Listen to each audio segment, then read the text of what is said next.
Hello friends, welcome to my channel Sahu science classes. आज की video Kirchhoff law पे based numericals पे है, जिसमें कि हम सेकंड जो हमारा वोल्टता का नियम था उस पे बेस्ड आज परिपथ वाले सर्किट वाले जो न्यूमेरिकल्स होते हैं वो करने वाले हैं। और ये आपके एग्जाम में आपको जरूर देखने को मिलेंगे 1 से 2 क्वेश्चंस, यानी कि आपके 5 से 6 नंबर आपके इसमें पक्के हो सकते हैं, आई थिंक उससे ज्यादा भी। तो कृपया करके इनको बिल्कुल मत छोड़िएगा, क्योंकि 1 से 2 क्वेश्चंस ये सर्किट वाले जरूर आते हैं एग्जाम में। तो आइए शुरू करते हैं न्यूमेरिकल्स को। तो ये हमें सर्किट दे देगा वो, ठीक है। ये जो क्वेश्चन है ये 2019 का क्वेश्चन है, ठीक है। 2019 का क्वेश्चन है। इसके बाद में क्वेश्चन जो कराऊंगा बिल्कुल सेम है, और वही 2022 में आया था, जस्ट अभी अभी 2022 में आया था। तो देखिएगा कितना इजी क्वेश्चंस होते हैं जिसमें हमें दिक्कत होती है इनको सॉल्व करने में। इसके लिए आपको किरचॉफ के द्वितीय नियम का फॉर्मूला पता होना चाहिए, बस, और कुछ भी नहीं। क्या कि sigma E is equals to sigma I are.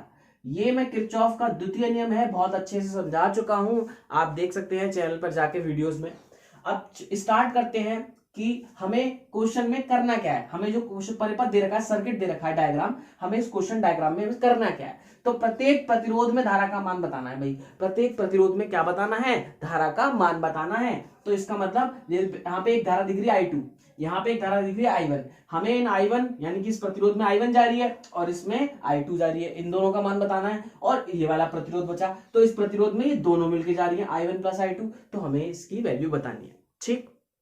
तो आइए देखो, इसमें क्या है, इसमें 2 लूप दिख रहे हैं आपको, है ना। किरचॉफ का द्वितीय नियम के हिसाब से चल रहे हैं, तो ध्यान से समझिएगा। इसमें 2 लूप दिख रहे हैं, देखो धारा ऐसे करके जा रही है, एक तो हम ऐसे करके लूप बना लेंगे एक, ठीक है। और धारा इसमें ऐसे करके जा रही है, तो एक लूप ऐसे बना लेंगे, ठीक है। तो 1 और 2। तो आप जब डायग्राम वहां बन रहा होगा क्वेश्चन, मतलब एग्जाम में, पेपर में, तो आप जब इसको सॉल्व करेंगे तो आप आंसर में बनाएंगे पहले, ठीक है। उत्तर डाल के पहले सर्किट डायग्राम को बनाएंगे दोबारा से, और वो पॉइंट्स नहीं देता, ABCD कभी कभी नहीं देता है, तो ये आप अपने आप लिखेंगे और ये लूप वाले चिन्ह अपने आप बनाएंगे। इससे क्या होता है, अलग से इफेक्ट डलता है कि हाँ, जो बच्चे ने करा है तो उसको नॉलेज है कि वो किस तरीके से सॉल्व कर रहा है, ठीक है। तो आइए, इसके बाद हमें क्या है, हमने लूप मान लेना है, हमें 5 मान लेना है। तो लूप, सबसे पहले लूप मानेंगे A B C A, ठीक है। क्या मानेंगे? A B C A में, ठीक है। मतलब ए से गए और ए पे ही आ गए, तो लूप हो गया। लूप मतलब क्या, एक क्या हो गया, एक सर्किल टाइप हो गया। सर्किल मतलब कि जहां से शुरू करा वहां पे खत्म कर रहे हैं। तो ए से बी गए, बी से सी गए, सी से ए गए। यहां पे हमें क्या लगाना है, ये किरचॉफ का द्वितीय नियम लगाना है। इसी से I1 I2 की वैल्यू आपकी निकल के आने वाली है, एक इस लूप से और एक इस लूप से। बहुत ही ईजी है। तो देखो loop A B C A में, तो देखो A B C A, सबसे पहले ए से बी गए, तो हमें क्या याद रखना है, अगर हम धारा के साथ चल रहे हैं, धारा के साथ है, तो हम कैसे रहेंगे, पॉजिटिव रहेंगे। और धारा के अगर अगेंस्ट जा रहे हैं तो हम नेगेटिव रहेंगे। बस इतनी बात आपको याद रखनी है। तो हमने देखा ए से बी, ये धारा जो ऐसे करके जा रही है, धारा ऐसे करके जा रही है, और ए से बी हम भी ऐसे चल रहे हैं, तो बहुत सही चल रहे हैं हम, इसका मतलब तो हम पॉजिटिव रहेंगे। अब आए बी से सी, तो देखो बी से सी तो क्या होता था, I इंटू आर, जो धारा जा रही हो और उसके संगत जो प्रतिरोध हो, उन दोनों का क्या कर दो, गुणनफल कर दो। तो I2 जा रही है यहाँ पर, और यहाँ पर 3 ओम है, तो क्या हो जाएगा, I इंटू आर, यानी कि I2 इंटू 3, मैं बोल दू 3I2, ठीक, ओके। अब इसके बाद इधर आते हैं, है ना। ए से बी हो गया, बी से सी हो गया, अब सी से ए, सी से ए में कौन सी धारा जा रही है, I1 प्लस I2, और उसके साथ में प्रतिरोध कौन सा है, 4 है। तो धारा I की जगह पे क्या आ गया, I1 प्लस I2, और इंटू में क्या हो जाएगा, 4। तो I1 प्लस I2 और इंटू में क्या हो जाएगा, 4 हो जाएगा, इजिकल्स टू, ये तो हो गया सिग्मा आई आर, बीजगणित योग हो गया धारा और संगत प्रतिरोध के गुणनफल का, ठीक है। अब इसके बाद सिग्मा ई, तो देखो इधर से इधर गए हम, ए से बी गए, धारा के साथ जा रहे हैं, तो ये 2 कैसा हो जाएगा, पॉजिटिव हो जाएगा। और कोई इस लूप में कोई भी हमारा वैद्युत भाग बल नहीं है, सेल नहीं लग रहा, तो ये ऐसे ही रहेगा। अब इसको थोड़ा सा सॉल्व कर लेना है बस। अब देखो इसको कैसे सॉल्व कर लेंगे, तो ये हो जाएगा 3I2 प्लस, देखो 4 का multiply 4I1 plus 4I2 is equals to 2। अब देखो 4I1 तो इधर आ गया, पहले बाहर लिख दो, प्लस 3I2 प्लस 4I2 कितना हो जाएगा, 7I2 इज इक्वल्स टू कितना हो जाएगा, 2 हो जाएगा। ये हो गई हमारी फर्स्ट इक्वेशन, ये क्या हो गई, हमारी फर्स्ट इक्वेशन हो गई, ठीक है। अब सेकंड पे चलते हैं, सेकंड लूप पे चलते हैं। सेकंड लूप कौन सा मानना है भाई हमें, सेकंड लूप आपको मानना है ये वाला, ऐसे डी से सी, सी से ए और सी ए से डी। तो ऐसे मान लो, या फिर ए से मान लो, ए से डी, डी से सी और सी से ए, ठीक है, ऐसे करके मान लिया हमने लूप, ठीक है। तो हम ऐसे करके जब लूप माना तो हमने देखा धारा के साथ है, हाँ भाई धारा ऐसे जा रही है, हम भी ऐसे जा रहे हैं, ए से डी ही जा रहे हैं, तो सही है। अब उसके बाद संगत प्रतिरोध धारा के साथ कोई पड़ा तो I1 के साथ 2 पड़ गया, तो क्या हो जाएगा 2I1 हो जाएगा, ठीक, प्लस अब उसके बाद दोबारा से वही आ गया, दोबारा से हम इसी लूप में आ गए, तो I1 प्लस I2 इंटू में 4 हो जाएगा, I1 प्लस I2 और इंटू में 4 हो जाएगा, इज इक्वल्स टू, अब यहां पर देखो एक ही सेल पड़ रहा है 1, तो इज इक्वल्स टू 1, क्लियर है कि नहीं क्लियर है। तो देखो ये हो जाएगा 2I1 plus 4I1 plus 4I2 is equals to 1। अब देखो 4I1 2I1 कितना हो जाएगा 6I1 plus 4I2 is equals to 1, ठीक है। अब देखो हमारे पास दो इक्वेशंस हो गई, एक तो ये वाली इक्वेशन हो गई और एक ये वाली इक्वेशन हो गई, तो हमें क्या करना है, बस हमें I1 की और I2 की वैल्यू यहाँ पर सॉल्व करके निकाल लेनी है। भाई आपको बहुत सारी विधि आती होंगी, आपने मैथ्स में पढ़ा होगा, अभी मैं निकाल के बताऊंगा। वैसे आपको I1 और I2 की वैल्यू निकाल लेनी है, तो I1 की वैल्यू तो ये हो जाएगी, इस प्रतिरोध में तो I1 की वैल्यू हो गई और इसमें I2 की वैल्यू हो गई, और दोनों को ऐड कर देंगे तो इस प्रतिरोध में आ जाएगी, ठीक है। ये मैं आपको इसलिए समझा रहा हूँ कि अगर आप नोट करना चाहते हैं तो नोट कर सकते हैं, और इसके बाद में इरेज करने वाला हूं और इन दोनों को सॉल्व करके I1 I2 की वैल्यू निकालने वाला हूं, ठीक है। तो इरेज करते हैं अब, ठीक है। देखो इस वाले पार्ट को मैं इरेज कर दे रहा हूं, डायग्राम वाले पार्ट को, क्योंकि डायग्राम का काम हो चुका है हमारा और हमें इक्वेशंस निकालनी है, ठीक है। हमें क्या करना है, इक्वेशंस निकालनी है, इक्वेशंस को सॉल्व करना है, तो इस वाले पार्ट को भी मैं हटा देता हूं, सिर्फ इक्वेशंस को रहने देता हूं, ठीक है। ये वाली इक्वेशन हो गई हमारी एक, और एक ये वाली इक्वेशन हो गई। अगर आपने नहीं लिखा हो तो आप स्क्रीनशॉट ले सकते हैं, ठीक।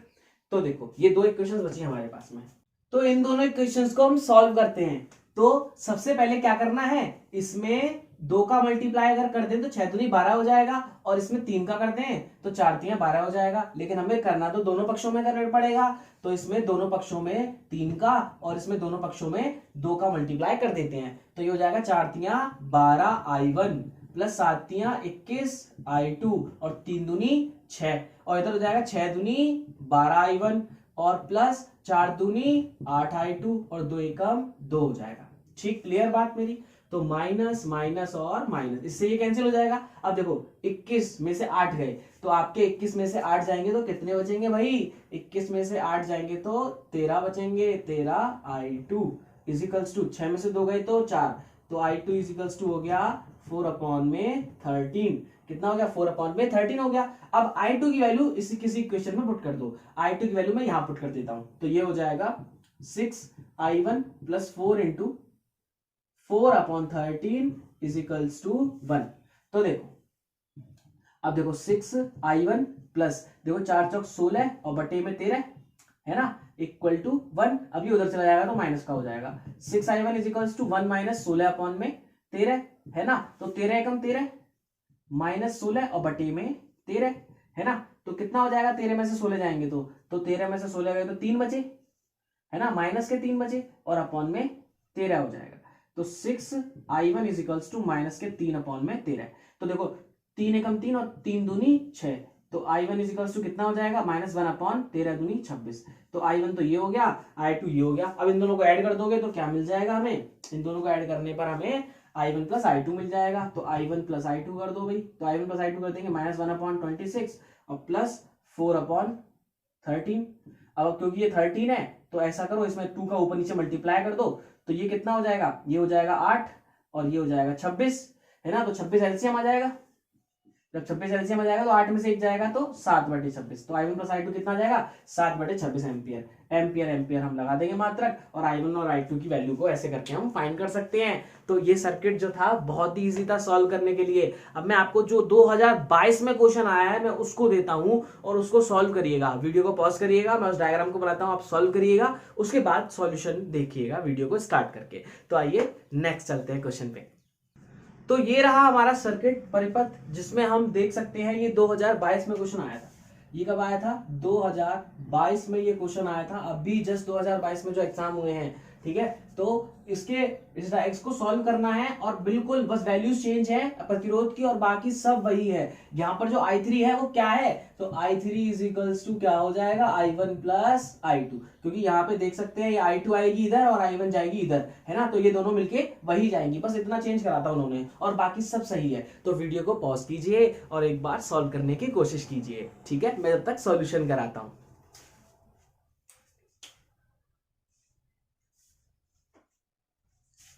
तो देखिए अब आपको क्या करना है, इसको सॉल्व करना है। तो सॉल्व करने के लिए हम लूप ले लेंगे, लूप या पाश ए बी सी और ए में, लूप ए बी सी ए में, ठीक है। और फॉर्मूला कौन सा लगाते हैं हम, sigma E is equals to I R, ठीक है, sigma E is equals to sigma I R, ठीक है। तो देखो सबसे पहले सिग्मा आई आर वाला पार्ट सॉल्व कर लेंगे। यहाँ पे देखेंगे ए से बी गए और बी से सी गए और सी से ए गए, तो ए से बी से सी, तो बी से सी में हमें क्या मिला, 1 इंटू I2, तो I2 इंटू 1 क्या हो जाएगा, I2 हो जाएगा, ठीक है।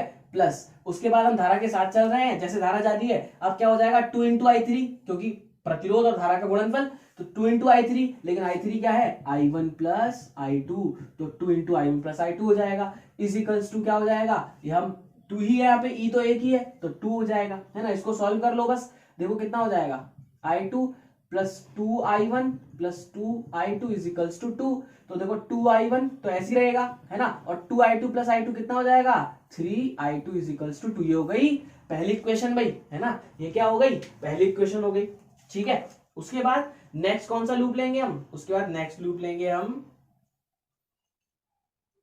डाल लेता हूं, उसके बाद नेक्स्ट लूप लेंगे हम ये वाला ए से डी और ए से डी, डी से सी और सी से ए, है ना। नेक्स्ट लूप कौन सा लेंगे हम, यहां कर देता हूं, नेक्स्ट लूप हम लेंगे ए से डी, डी से सी और सी से ए में, ठीक है। तो ए से डी, डी से सी, अब डी से सी मिलेगा I1 इंटू 1 हो जाएगा,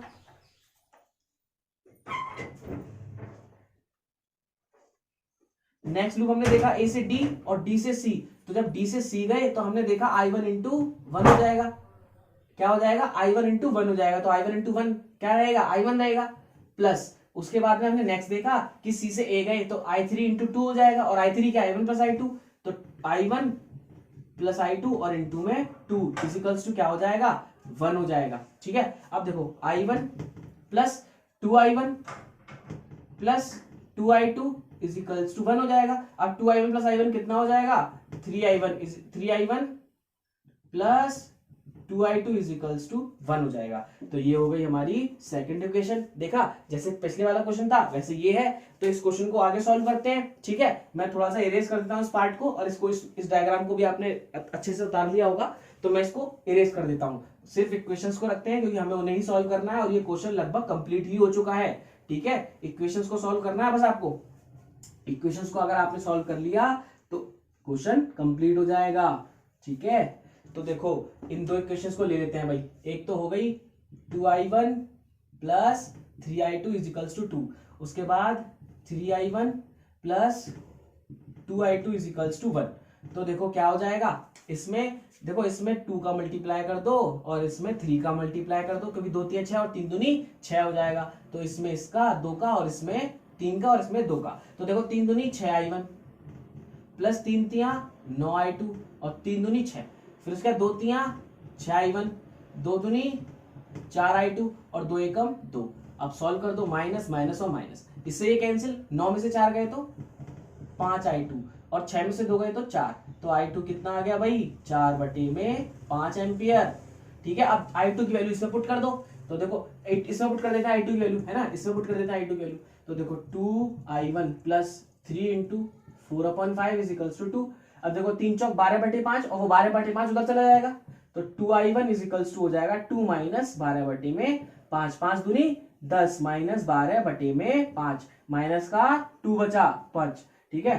2I1 और 2 से 2 कैंसिल, तो I1 कितना आ गया -1/5 एम्पियर, ठीक है। अब देखो -1/5 है I1 और I2 ये है, तो I1 प्लस I2 कितना हो जाएगा, मतलब I3 कितना हो जाएगा -I1 -1/5 प्लस 4/5, बेस सेम है, एलसीएम 5 आ जाएगा और 4 में से 1 गया तो 3/5 एम्पियर।